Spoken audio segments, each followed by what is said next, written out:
than material relative truth. So if we base a civilization on relative truth, communism, capitalism, thisism, thatism, it's always going to have a beginning and an end. But if we base a civilization on spiritual truth, that civilization is eternal because the truth that it's based on is also eternal. You follow? So if you base a community on the absolute truth, that community is also eternal. And this is why the Vedas have survived all these thousands of years, despite the best efforts of the materialistic rascals to wipe them out. Similarly, if you take shelter of the Vedic knowledge, you also become eternal. That means you realize your actual spiritual nature. Actually, we're already eternal because we're all spirit souls. Let me explain. The first principle of Vedic knowledge is that each and every one of us is a spirit soul, a spiritual entity. We happen to be living in these bodies temporarily, but our actual existence is eternal. We are neither created nor destroyed, but we live forever, both in the past and in the future. This is the first spiritual truth given in the Vedas. Now someone might say, well, what is the proof of the existence of the soul? The proof is consciousness. We are conscious entities. You are conscious and I am conscious. So is every other human being, animal, and even plants and insects. They're all conscious, but because consciousness is subjective, I cannot be aware of your consciousness, you cannot be aware of my consciousness. Someone might say, well, consciousness is just an epiphenomenon of the human nervous system and brain. And we can measure brain electrical activity with an EEG, but nobody can actually measure consciousness itself. Therefore, it doesn't really exist. But wait a minute. I know that I'm conscious. You know that you're conscious.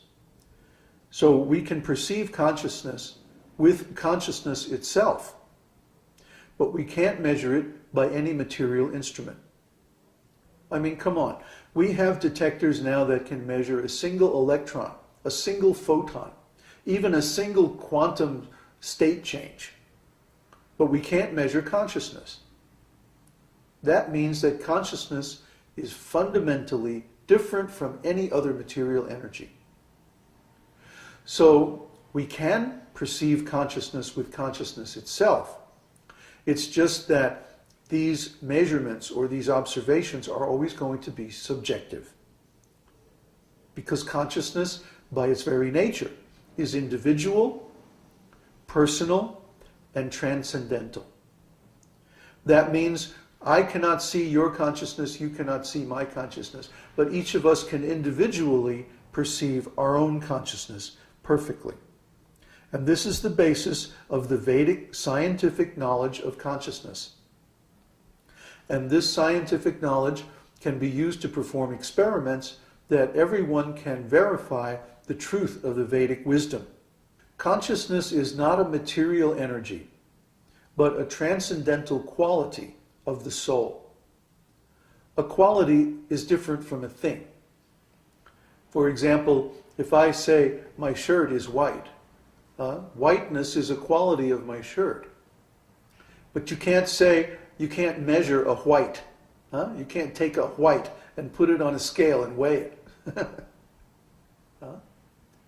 Why? Because whiteness is not a thing. Whiteness is a quality.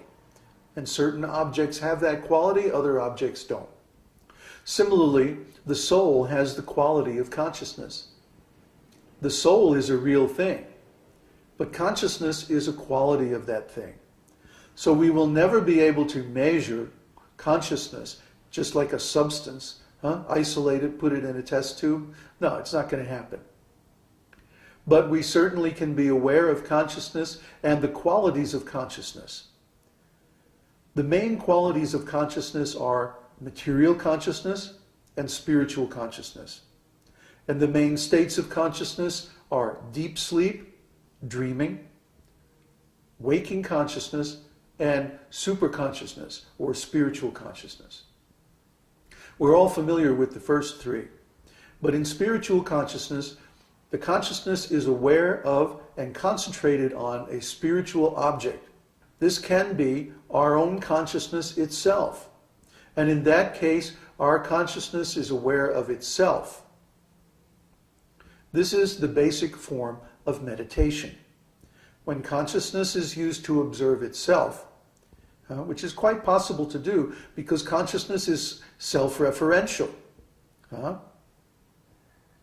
Consciousness can observe itself just fine. Consciousness is really a beautiful thing. It's recursive, just like some computer programs are recursive. They can call themselves again and again as objects. Similarly, consciousness can observe itself, consciousness can manipulate itself, consciousness can even clone itself. And these are more advanced subjects. But the basic idea is that consciousness is transcendental, not material, and therefore it has different properties than material objects. The quality of consciousness is determined by its contents. Now, we usually mistake the contents of our consciousness for consciousness itself. But actually, consciousness is simply like a mirror. It reflects whatever is put in front of it.